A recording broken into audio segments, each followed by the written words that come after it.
తీర్థయాత్రలకు వెళ్లిన ఓ బస్సు ఉత్తరప్రదేశ్లోని బృందావన్ క్షేత్రంలో దగ్ధమైంది. ఈ ఘటనతో నిర్మల్ జిల్లా కుబీర్ మండలం వల్సి గ్రామానికి చెందిన శీలం దుర్పతి బస్సులోనే సజీవ దహనమయ్యారు. అతనికి భార్య, ఎల్లుబాయి, మిగతా యాత్రికులు సురక్షితంగా ఉన్నారు.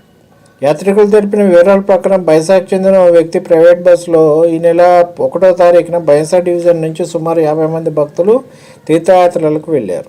యాత్రికులు అయోధ్య, కాశీ తదితర పుణ్యక్షేత్రాలను సందర్శించి మంగళవారం మధుర నుంచి బృందావన్ చేరుకున్నారు.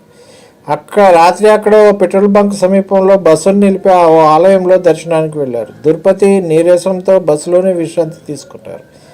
అకస్మాత్తుగా వాహనంలో మంటలు చెలరేగాయి. స్థానిక అగ్నిమాపక దళం మంటలార్పే ప్రయత్నం చేసినా అప్పటికే బస్సు పూర్తిగా దగ్ధమైంది. శీలం దుర్పతితో పాటు యాత్రికుల సామాగ్రి అగ్నికి ఆహుతయ్యాయి. అక్కడ ఆర్ఎస్ఎస్ కార్యకర్తలు, పోలీసులు యాత్రికులకు భోజన వసతి సౌకర్యాలు కల్పించారు. స్థానికులు, పోలీసులు పంచనామా నిర్వహించి మృతదేహానికి భారీ సమక్షంలోనే అక్కడే అంత్యక్రియలు నిర్వహించారు. ముతోల్ ఎమ్మెల్యే పి రామారావు పటేల్, కేంద్ర మంత్రి బండి సంజయ్ అక్కడి కలెక్టర్, ఎస్పీలతో మాట్లాడి యాత్రికులు వసతి ఏర్పాటు చేయాలని విజ్ఞప్తి చేశారు. ప్రభుత్వం తరఫున ఆదుకుంటామని పేర్కొన్నారు.